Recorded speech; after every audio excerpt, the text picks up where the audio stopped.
আমাদেরকে বলে মৌলবাদী।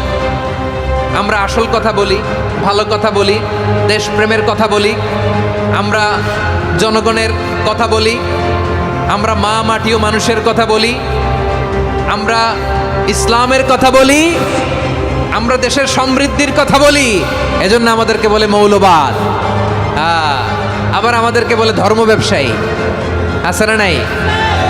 আমরা ধর্মের সত্য কথা প্রচার করি, যেটা দেশের ভালো, জনগণের ভালো, সেটা উপস্থাপন করি, আমাদেরকে বলে ধর্ম ব্যবসায়ী। আমার প্রিয় ভাইয়েরা, যারা ইসলামের কথা বলে, যারা কোরআনের কথা বলে, এরা ধর্ম ব্যবসায়ী নয়।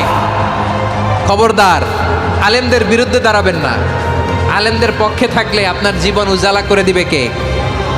আমার নবীকে গালি দিত গণক, জাদুকর, এরপর গালি দিত পাগল, নির্বংশ বলে, আর আমাদেরকে গালি দেয় মৌলবাদী বলে, আমাদেরকে গালি দেয় রাজাকার বলে।